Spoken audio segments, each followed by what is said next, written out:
말씀의 제목은 그리스도인의 삶이라고 하는 제목의 말씀을 통하여 우리에게 주신 하나님의 은혜를 우리가 얻고자 합니다. 이 빌레몬서는 한 장으로 이루어진 책입니다. 이 빌레몬서는 골로새 교회에 아주 충성된 일꾼이었던 빌레몬이라고 하는 성도에게 보내는 이 개인적인 서신입니다. 개인적인 서신을 보낼 때에는 이 개인의 신앙의 유익을 줘야 되겠다라고 하는 의도를 갖거나 아니면 상대방이 처하고 있는 어떠한 환경과 어떠한 또 삶에 또 이 갖고 있는 내용들을 어떻게 하면 해결할 수 있는가라고 하는 것들을 권면해 주기 위하여 보통 이 편지를 보내는 것이 일반입니다. 그런데 빌레몬서는 빌레몬에게 개인적으로 바울이 어떠한 특별한 부탁을 하기 위하여 보내는 편지입니다. 그래서 좀 다른 편지하고는 좀 내용이 좀 다르다 이렇게 말씀을 드릴 수 있습니다. 그 내용은 이렇습니다. 빌레몬에게는 오네시모라고 하는 종이 있었는데 무슨 이유인지는 모르겠습니다만은 오네시모가 빌레몬의 집에서 도망을 친 것입니다.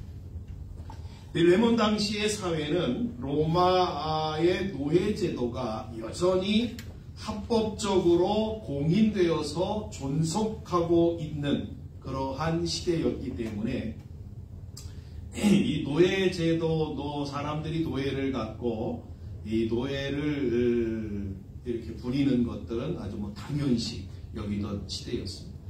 그래서 이때 당시에 노예가 얼마나 되냐면 무려 1000만 명 정도가 되었다. 이렇게 보고가 되어지고 있습니다. 이 노예들은 주인의 사유재산에 불과한 것으로 그들의 생명을 포함한 모든 권리는 주인이 임의대로 처리할 수 있는 그야말로 노예는 물건과 같다.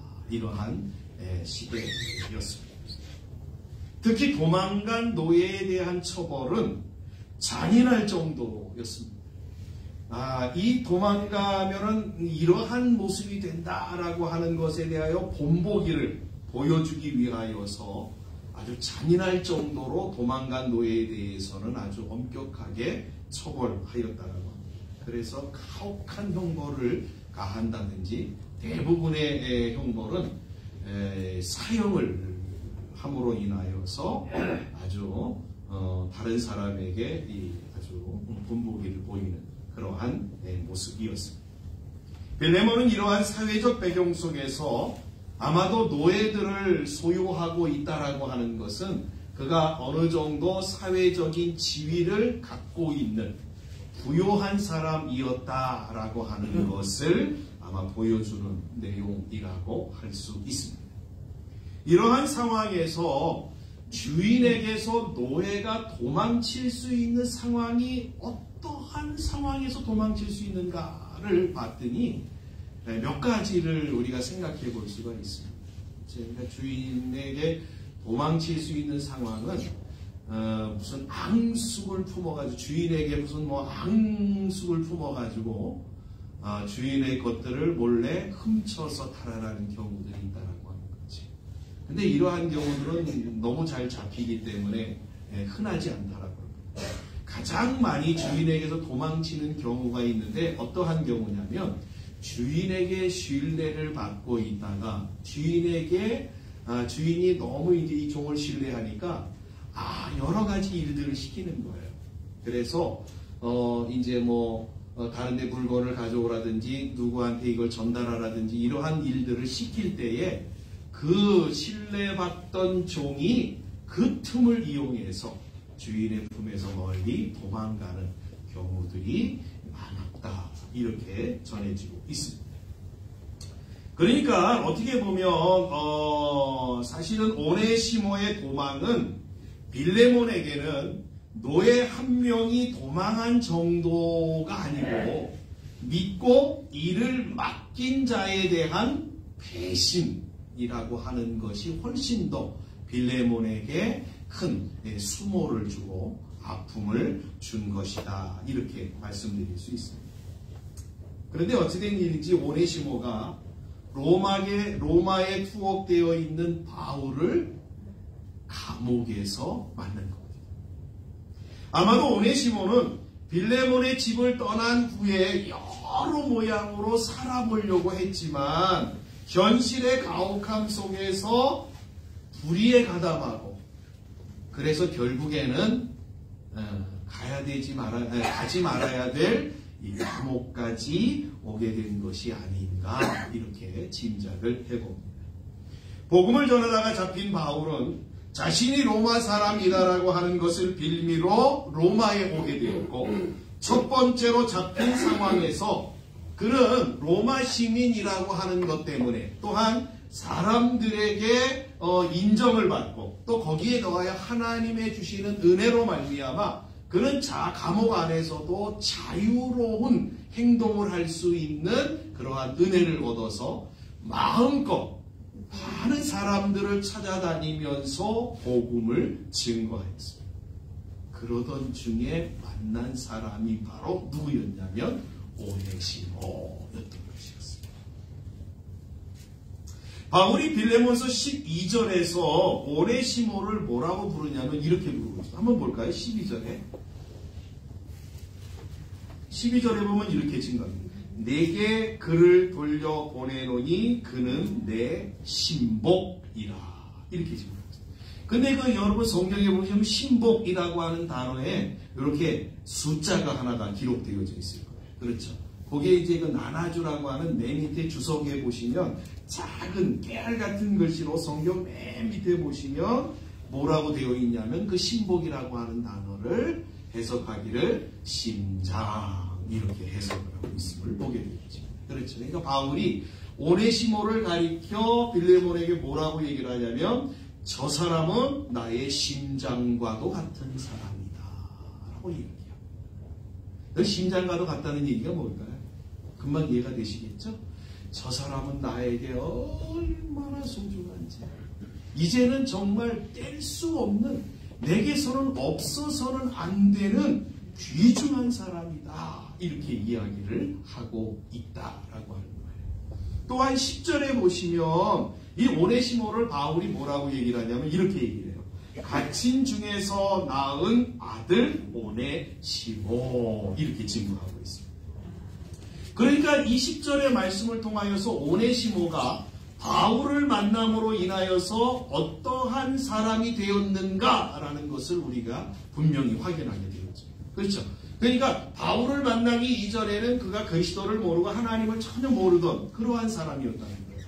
그러니까 그가 불의에 가담하고 그릇된 길로 살아가던 사람이었는데 바울을 만남으로 인하여서 그리스도인이 되었고 하나님을 믿는 하나님의 자녀가 되었고 그러므로 인하여서 그의 삶이 바르게 규정되어진 사람이었다라고 하는 것을 우리는 이 말씀을 통해서 확인하게 되어집니다.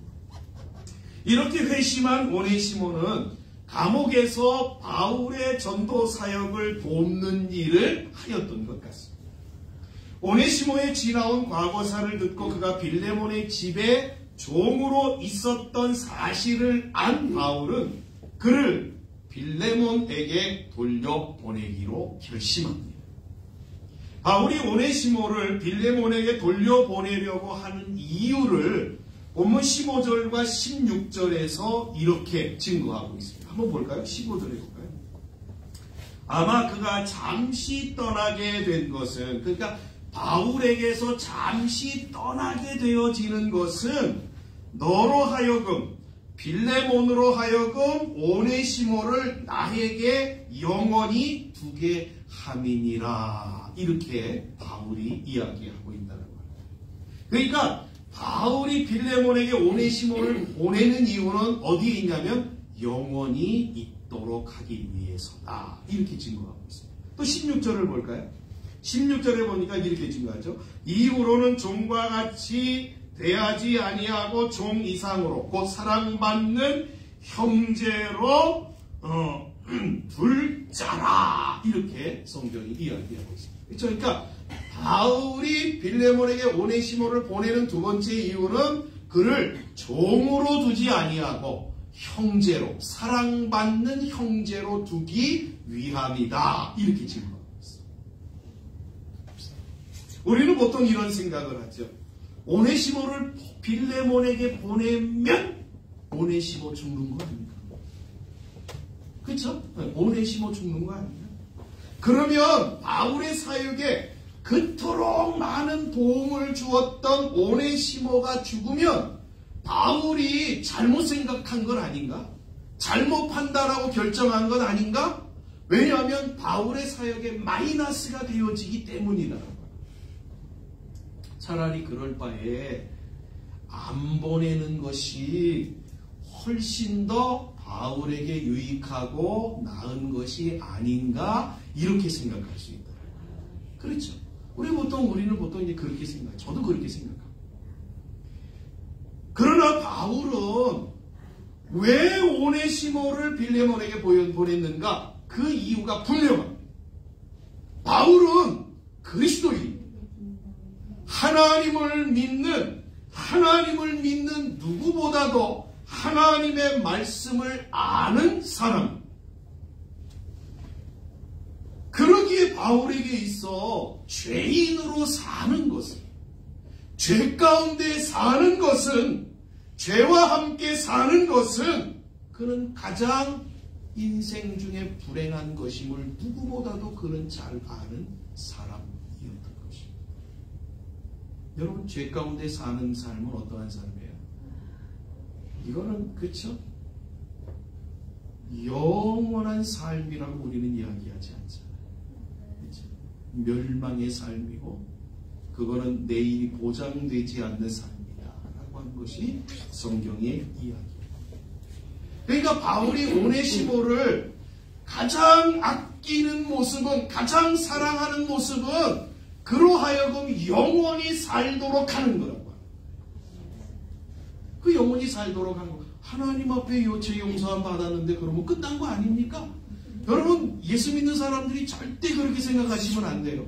우리가 죄를 지었는데, 어떠한 죄를 지었는데 내가 하나님 앞에 용서함 받았다고, 하나님 용서해 주세요, 하나님 앞에 용서함 받았다고 해서 그 죄가 다 없어지는 게 아니에요.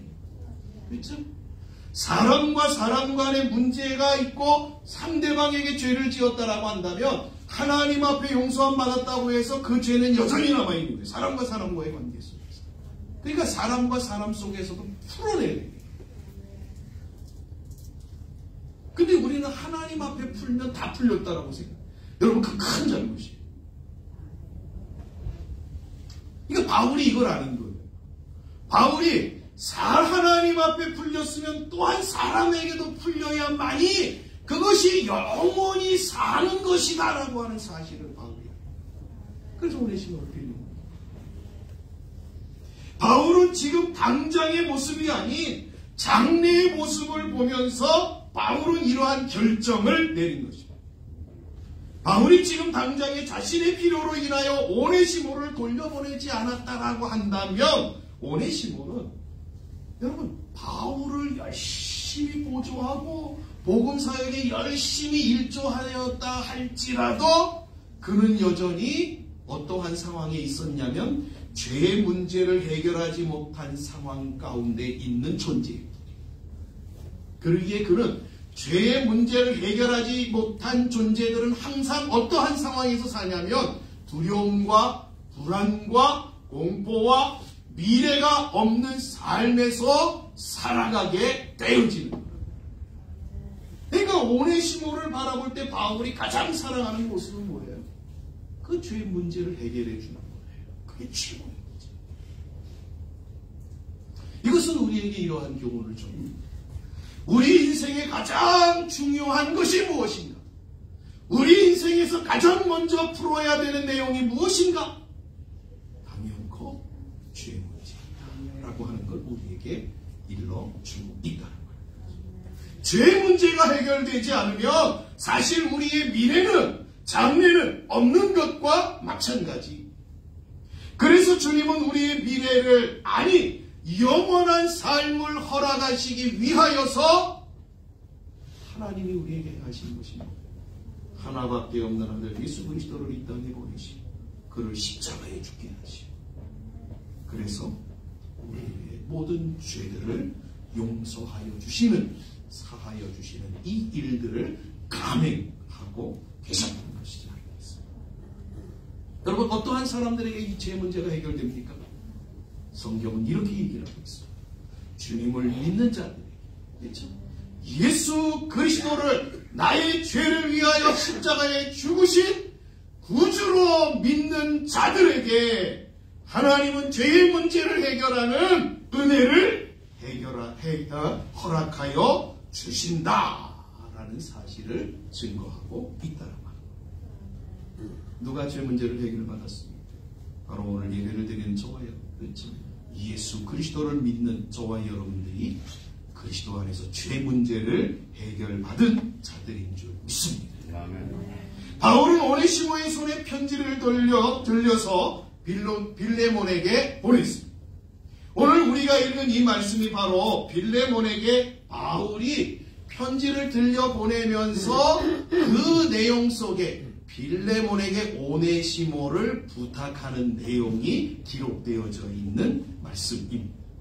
오늘 우리는 바울이 빌레몬에게 부탁한 편지의 내용을 통해서 그리스도가 우리를 어떻게 대하시고 계시는가, 우리가 그리스도로 인하여서 어떠한 은혜를 받았는가 라는 사실을 한번 좀 우리가 생각해 보요.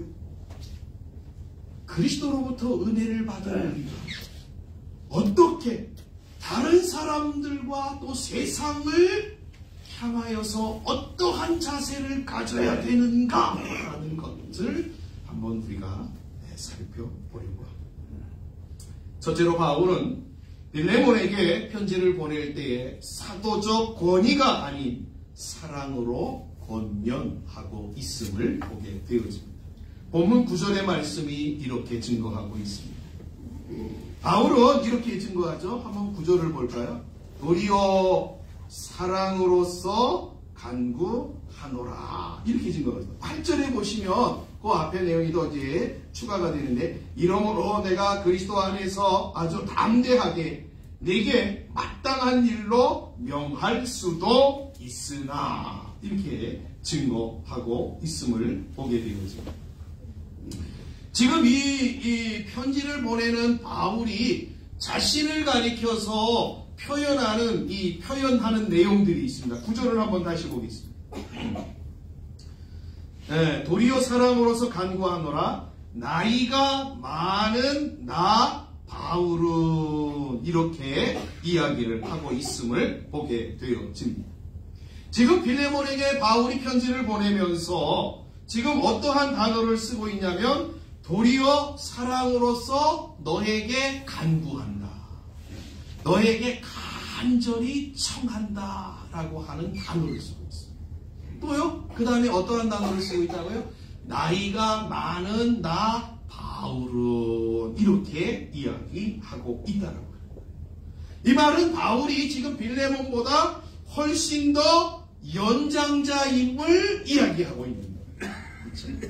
이따가 이제 바울과 빌레몬의 관계가 어떠한 상황인가를 설명을 드리겠습니다만은, 바울이 빌레몬에게서는 훨씬 더 연장자임을 성경이 지금 바울이 스스로 이야기하고 있는 거예요. 또요, 바울이 그럼에도 불구하고 내가 훨씬 더 연장자임에도 불구하고 자기보다 낮은 그 사람에게 간절히 부탁을 하고 있다라고 하는 거예요. 사실 바울과 빌레몬의 관계에 대해서 8절이 뭐라고 증거하고 있냐면, 앞에 말씀에서 우리가 읽었던 것처럼, 그렇죠? 마땅한 일로 명할 수도 있는 그러한 관계였습니다. 다시 말씀드리면, 바울은 교회의 영적 지도자로서, 그리고 연장자로서, 또한 복음으로서 바울은 빌레몬을 낳은 영적 아비로서 바울은 빌레몬에게 명으로 이러한 일들을 처리할 수 있었던 위치에 있었던 사람이었습니다. 그럼에도 불구하고 바울은 자신이 가지고 있는 권위를 사용하거나 내세우지 않았습니다. 오히려 자신이 가지고 있는 권위를 다 내려놓고 연장자로서만, 또 정말 그 간청하는 모습으로만 그에게 부탁을 하고 있는 것. 자신의 명령에 의하여 이루어질 수도 있지만 바울은 오네시모에 대한 빌레몬의 자발적인 용서와 사랑을 기대하는 마음으로 간청하는 방법을 택한 것입니다. 여러분, 이것은 우리에게 누구의 모습을 우리에게 비춰주고 있냐면 그리스도의 모습을 우리에게 보여주는 내용이라고 할 수 있어요. 예수 그리스도는, 하나님의 아들이신 예수 그리스도는 우리를 구원하기 위하여서 하늘의 영광을 버리고 우리를 찾아오셨습니다. 그리고 우리를 부르시고 또 부르신 그들을 구원하시는 모든 일들을 주님이 감당하셨습니다. 그런데 그러한 예수님의 모습 속에서 사람들을 찾아오고 사람들을 만나고 그들을 대하시고 그들을 구원하시는 모든 예수님의 행적들과 그의 모습들 가운데서 보시면 그 예수님은 자신이 하나님의 아들이다 라고 하는 것들을 가지고 그들을 대하심보다는 도리어 그들을 긍휼히 여기시고 치근히 여기시고 불쌍히 여기시고 안타깝게 여기시는 이 사랑의 모습으로 끊임없이 그들을 대하시고 있다라고 하는 사실을 우리는 발견하게 됩니다. 내가 하나님의 아들인데 라고 하는 이러한 권위적인 자세가 아니라 하나님의 아들임에도 불구하고 종의 모습을 갖고 예수님은 사람들을 만나고 그들과 어울리고 그들의 아픈 부분들을 어루만져주는 모습으로 예수님은 사람들을 찾아오셨다. 여러분, 바울의 모습이 어디에서는 이러한 모습을 갖게 되었을까요? 바울이 어떻게 자신의 권위를 다 내려놓고 정말 부탁하는 간청하는 모습으로, 이러한 모습으로 빌레몬을 대하고 있는 것입니다. 답은 하나입니다. 바울이 누구에게서 그 모습을 배웠기? 예수 그리스도를 통해서 그 모습을 배웠기 때문인 것입니다. 그렇죠? 그러니까 바울은 예수 그리스도의 거울이에요. 여러분, 이러한 모습을 통하여서 우리 성도가 다른 사람들이나 세상을 향하여 보여주어야 할 모습이 어떠한 모습인가라는 것을 오늘 말씀을 통해서 우리가 저는요, 여러분들이 예수 그리스도를 전할 때 복음은 반드시 사랑이라고 하는 그릇에 담아야 한다라고 생각하고 늘 말씀을 드렸습니다. 물론 때로는 복음을 가지고 세상을 명하고 호령해야 할 때가 있습니다.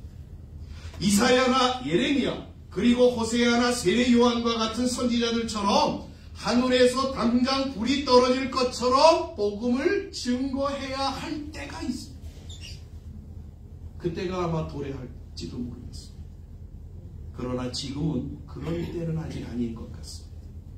아직도 복음은 사랑이라고 하는 그릇에 담아서 전달하셔야 합니다.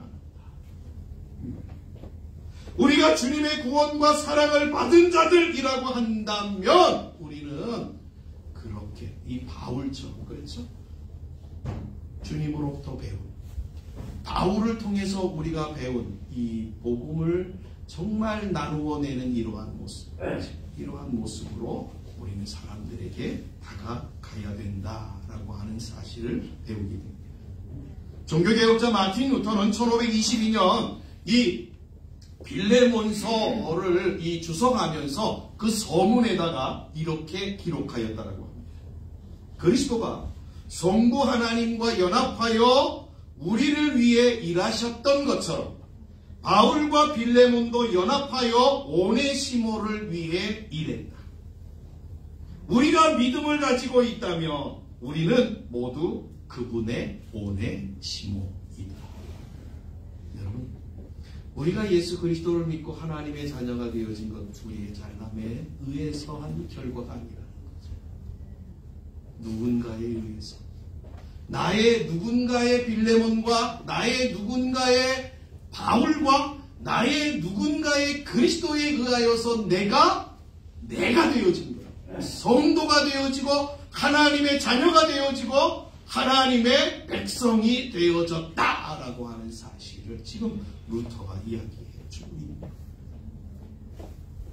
그렇다고 한다면 우리가 받은 주님의 이 사랑과 은혜를 통하여 우리 또한 어떠한 삶을 살아야 되냐면 우리의 주어진 삶에서 오네시모를 만드는 삶을 살아야 된다라고 하는 것이 성경이 우리에게 말합니다. 어떻게 오네시모를 만나냐고요? 이거지. 내 모든 권위를 내려놓고, 그렇죠? 바울이 사도적 권위를 내려놓고 사랑으로 사람들이 빌레몬을 만난 것처럼, 그렇죠? 우리가 사람들을 만날 때 하나님을 모르고 그리스도를 모르는 사람들을 만날 때에 우리의 모든 권위를 내려놓고 그리스도의 온전한 사랑만 가지고 그들을 만나는 거예요. 이게 바로 이 말씀을 통해서 우리에게 가르치고 있는 내용이다. 그때 오네시모가 만들어지는 거예요. 우리 가운데 이러한 일들이 있기를 주님의 이름으로 간절히 축복합니다. 둘째로 바울은 빌레몬에게 오네시모를 유익한 자 이렇게 이야기해 주고 있음을 보게 되어집니다. 본문 11절입니다. 11절을 보겠습니다. 그가 전에는 내게 무익하였으나 이제는 나와 내게 유익함으로 이렇게 적어놨습니다. 여러분, 오네시모라고 하는 이름의 뜻이 뭔지 아세요? 오네시모라고 하는 이름의 뜻이 어떤 의미를 갖고 있냐면 유익한 자라고 하는 의미입니다. 보통 예전에는요, 이 노예를 데리고 있는 주인들이요, 노예가 태어나면 그 이름을 어떠한 이름으로 가장 많이 짓냐면 오네시모라고 하는 이름으로 가장 많이 짓는 거예요. 그러니까 오네시모는 종들 가운데 아주 그냥 보편적인 이름인 거예요. 그러니까 저 종이 태어나면 주인에게 유익을 주는 자가 되었으면 좋겠다라고 하는 의도에서 그 이름을 오네시모로 이렇게 많이 짓는다고 합니다. 그런 오네시모가 이름값을 못하고 반대로 빌레몬에게 무익한 종이었습니다. 그런데 그 오네시모가 그리스도를 믿고 성도가 된 후로는 바울에게나 빌레몬에게 자신의 이름대로 유익한 자가 되었다라고 하는 것이 바울의 증거인 것입니다. 무익하다라고 하는 이 말은 어떠한 의미를 갖고 있냐면요, 아무짝에도 쓸모없다, 어떤 것에도 쓸모없는 존재라는 의미를 갖고 있습니다. 그러니까 어떠한 의미를 갖고 있냐면요, 누구에게든지 어떠한 사람에게도 이 무익한 자는 누구와 만나고 누구와 접촉하고 누구와 관계하면 반드시 그 사람에게 해를 끼치는 사람이라는 의미를 갖고 있습니다. 여러분, 예수 믿는 사람은 무익한 자가 되서는 안 돼요. 우리가요, 예수 믿는 우리가 다른 사람하고 만날 때 그 사람에게 상처 주고 아픔 주고 그 사람은 만나기 싫어하는 사람, 저 사람은 꼴도 보기 싫은 사람, 저 사람은 가까이 있기도 싫은 사람, 이러한 사람이 되시면 안 돼요. 그게 바로 무익한 사람이에요. 그렇죠? 여러분, 우리는 어떠한 사람이 돼요? 유익한 사람이 돼요. 유익하다라고 하는 말은 이러한 의미를 갖고 있어요. 매우 유용하게 사용하기 쉬운. 우리는 이러한 어떠한 생각들을 갖고 있냐면, 예수 믿는 사람들이 사랑으로 많은 사람들을 대해준다고 하면 그 사람들이 우리를 어떻게 해요?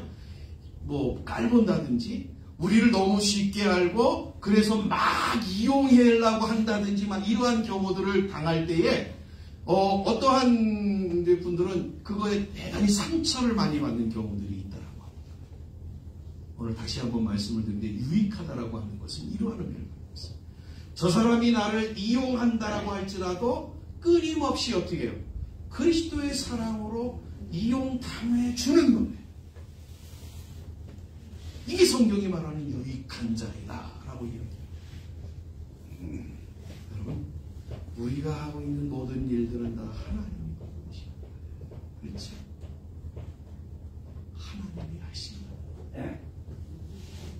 이러한 오네시모가 무익한 종에서 유익한 자가 되었다라고 하는 것의 근거가 어디에 있습니까? 답은 하나잖아요. 그가 예수 그리스도를 믿고 구원받은 자가 되었다라고 하는 것이 근거입니다.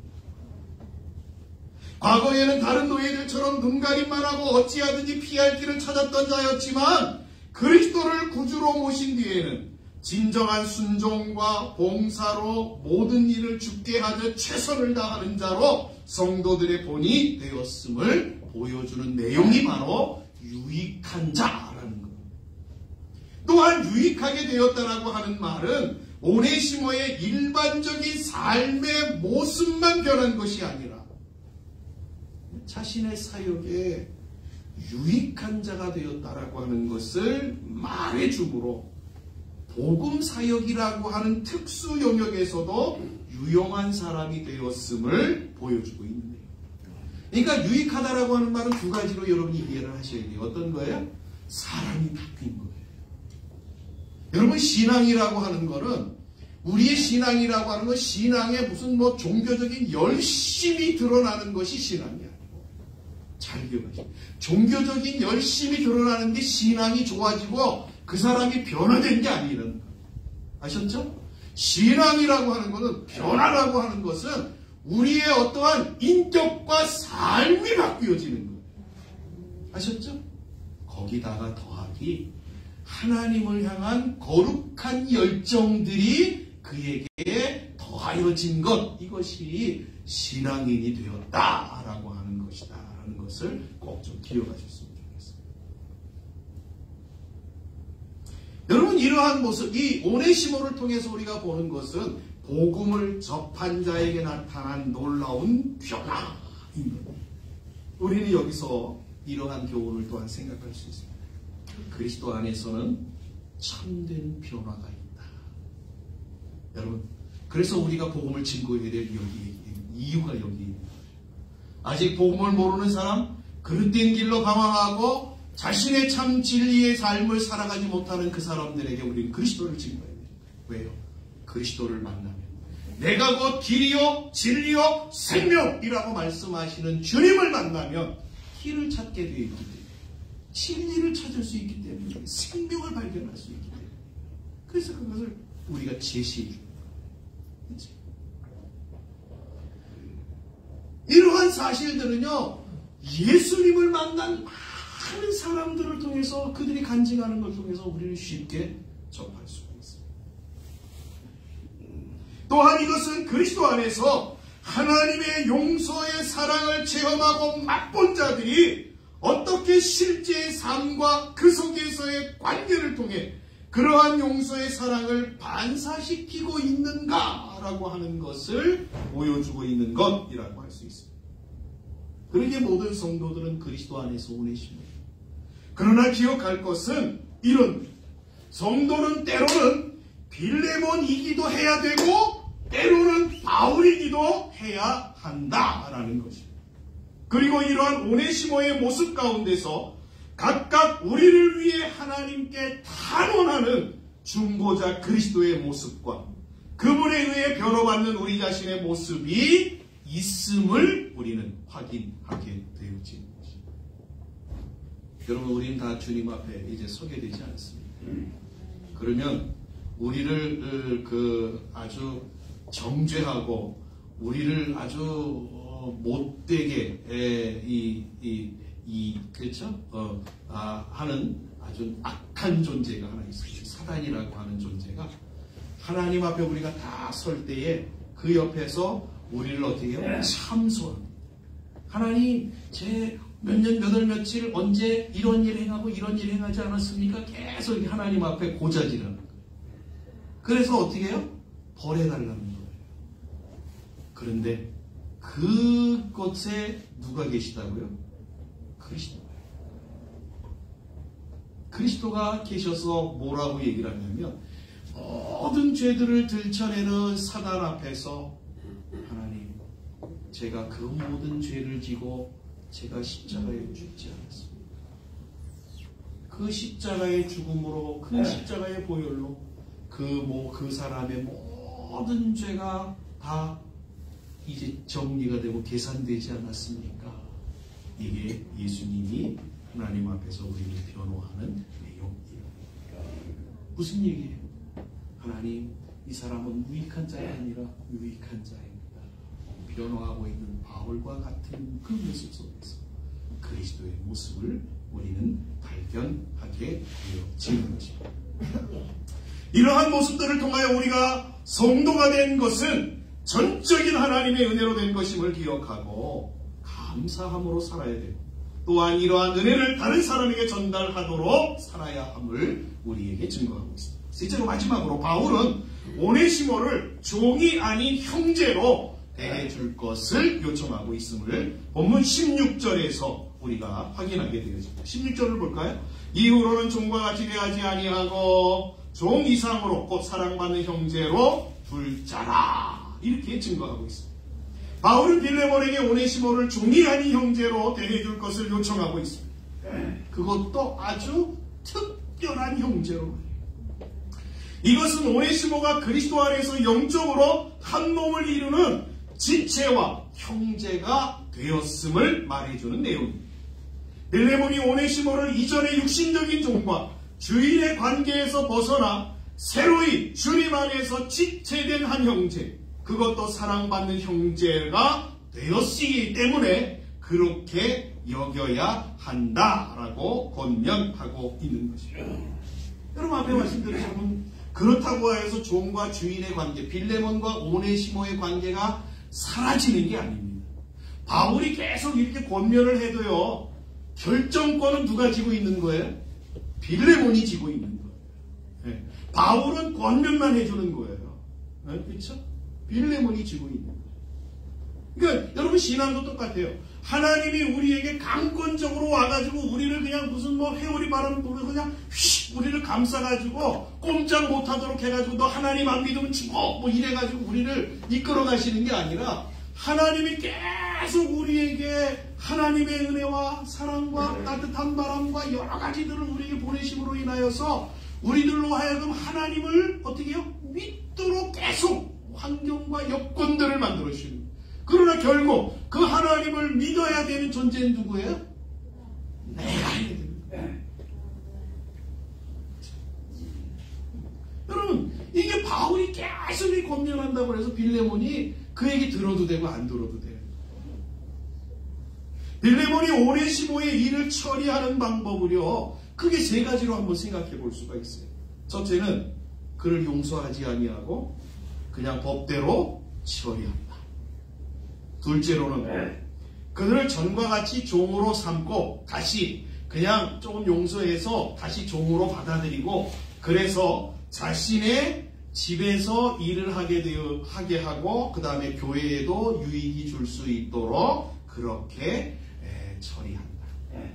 세 번째는 그를 바울에게 보내거나 아니면 자유인으로 해방시켜 주어 자유롭게 복음을 전하는 사역자가 되게 한다. 빌레몬이 어떻게 했을까요? 정확한 내용은 말씀드리긴 그렇습니다만은 로마 순교록이라고 하는 책에 보니까 오네시모에 대한 이야기를 이렇게 전해주고 있습니다. 오네시모는 에베소의 성직자였다. 에베소의 주교였다. 이렇게 이 로마 순교록이라고 하는 책에서 기록해주고 있습니다. 그는 그가 에베소 교회의 주교로 있다가 그가 순교의 제물이 되었다. 이렇게 이 책에서 이야기해 주고 있습니다. 이런 내용을 통해서 본다라고 한다면 빌레몬이 어떠한 결정을 내렸는가라는 걸 우리가 확인하게 되어집니다. 그렇죠? 이것은 자신이 받은 은혜와 사랑을 어떻게 해요? 빌레몬이 다시 오네시모에게 흘려보내는, 돌려주는 그러한 모습이라고 할 수 있습니다. 여러분, 이것은 하나님의 은혜를 받는, 그리스도의 은혜를 받은 예수 믿는 하나님의 자녀 성도들이 우리가 정말 받아야 될 교훈의 말씀이라고 할 수 있습니다. 그렇죠? 네.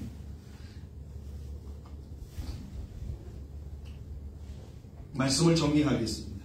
바울은 과거에 하나님의 은혜와 사랑을 경험한 자였습니다. 그리고 그 은혜와 사랑을 빌레몬에게 흘려보낸 자였습니다. 빌레몬은 지금 자신이 받은 은혜와 사랑을 오네시모에게 실천하고 흘려보내게 하는 자였습니다. 오네시모는 미래에 하나님의 은혜, 자기가 받은 하나님의 은혜와 사랑을 흘러가게 할 자로 성경은 우리에게 증거하고 있습니다. 그렇죠? 여러분, 그 가운데 또 다른 오네시모, 저와 여러분들이. 우리는 과거에 누구를 통해서요? 수많은 신앙의 선배들과 그리스도를 통해서, 하나님을 통해서 우리는 하나님의 은혜를 받은 자예요. 그 은혜를 우리는 빌레몬처럼 오늘 우리의 주어진 삶에서 나와 만나는 사람들에게 흘려보내야 될 자들로 하나님이 우리를 선택하여 부르셨습니다. 여러분, 그러면 내가 하나님의 받은 은혜와 사랑을 흘려보낼 때 그 사람은, 그 은혜와 사랑을 받은 자는 바로 오네시모가 되는 거예요. 그러면 그 오네시모를 통해서 또 다른 오네시모가 계속해서 하나님은 이 땅에 만들어 내십니다. 어떤 시골 교회에 목사님이 있었습니다. 그 목사님은 교인이 한 명이었다. 교인이 딱 한 명이었는데 그 여자 집사님인데, 그 여자 집사님이 자기의 아들 하나를 데리고 계속 교회를 끊임없이 그 교회를 지키는 거예요. 목사님이 이 집사님 하나 때문에 그 아들, 둘이죠. 둘 때문에 교회를 떠나지 못하고 계속 그 교회를 30년 동안 지켰습니다. 근데 문제가 어디 있냐면, 이 집사님이 이제 점점 나이가 드시지만은 아들이 점점 자라나는 거예요. 청년이 돼서. 그래서 이 청년이 자기가 하나님 앞에 내가 목사가 되겠다, 이게 소원을 하고 신학교를 가서 자기가 이제 목사 안수를 받고 자기가 개척을 해서 목회를 해요. 그렇죠? 근데 그 교회가 제가 듣기로는 400명인가 모이는 교회가 됐다고 합니다. 여러분, 이게 어떤 내용을 이야기하고, 목사님을 통해서 하나님으로부터 받은 이 은혜, 그렇죠? 이 은혜를 바울처럼 빌레몬처럼 목사님이 흘려보냈기 때문에 가능한 일이에요. 그렇죠? 또한 이 목사님을 통하여서 오네시모가 된 이 아들이, 집사님의 아들을 통해 그 또 다른 하나님께서 또 다른 은혜를 다른 오네시모에게 전달함으로 인하여서 하나님의 나라를 세워나가는 이러한 모습을 우리에게 보여주고 있다라고 말씀드립니다. 저와 여러분들이 이 말씀을 기억하시고 우리의 오늘 주어진 삶이 한 가지입니다. 그렇죠? 우리가 받은 은혜를 멈추게 하지 마시고, 그렇죠? 나눠내시고 이러한 삶을 살아가시면 또 다른 오네시모를 통하여 하나님의 나라가 영원히 세워지게 될 것입니다. 그러한 일에 귀하게 쓰임받는 저와 여러분 모두가 되어지시기를 주님의 이름으로 간절히 축복합니다. 아멘. 기도하겠습니다.